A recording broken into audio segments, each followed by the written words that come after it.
చంద్రబాబు అవినీతిపై తీవ్రంగా ధ్వజమెత్తారు షర్మిల. చంద్రబాబు అవినీతి గురించి కమ్యూనిస్టులు బుక్ రాశారని తెలిపారు. గుంటూరు జిల్లా రేపల్లెలో ప్రసంగించిన షర్మిల చంద్రబాబు అవినీతి గురించి కథలు కథలుగా చెప్పుకునేవారి అని అన్నారు. ఆమె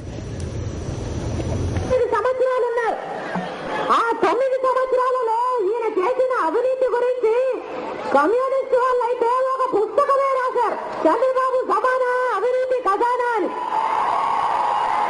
ఈయన అవినీతి గురించి కథలు కథలుగా చెప్పుకోవచ్చు. కానీ నేను ఒకే ఒక్క ఉదాహరణ చెప్తా.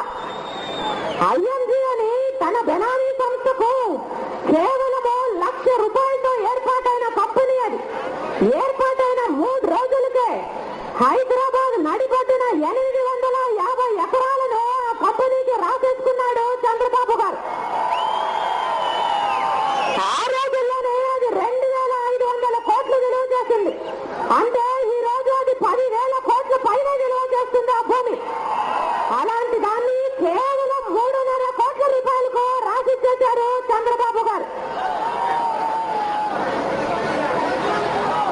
చంద్రబాబు గారి అవినీతి మీద, ఐఎంజీ కేసు మీద ఒక మామూలు ఎస్ఐ చేత లేక ఒక మామూలు హెడ్ కానిస్టేబుల్ చేత విచారణ జరిపించినా, నిజాయితీగా జరిపించినా ఈ పాటికి చంద్రబాబు గారు ఎప్పుడూ జైల్లో ఉండేవాడు.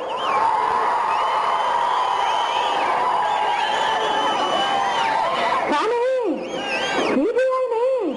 సిబిఐని చంద్రబాబు గారిని విచారణ చేయండి అంటే సిబిఐ ఏం సమాధానం చెప్పిందో తెలుసా? మా దగ్గర సిబ్బంది లేదు చంద్రబాబు గారిని విచారించడానికి అని చెప్పింది సిబిఐ.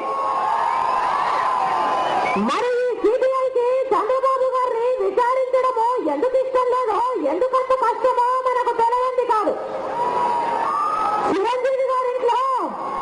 చిరంజీవి గారి సొంత వారింట్లో 70 కోట్ల రూపాయలు మంచ కింద దొరికితే సిబిఐ కంటికి కనిపించలేదు. సిబిఐ విచారణ చేయాలి అని సిబిఐకి అనిపించలేదు.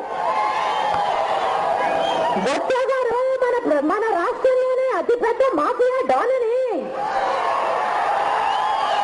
మద్యం వ్యాపారంలో ఈయనకు మించిన వారే లేరని, మద్యం వ్యాపారం మొత్తం బొత్స గారి మాఫియా అనే బెనామీలే అని సొంత పార్టీ వారు చెబుతున్నా కూడా సిబిఐకి వినిపించదు.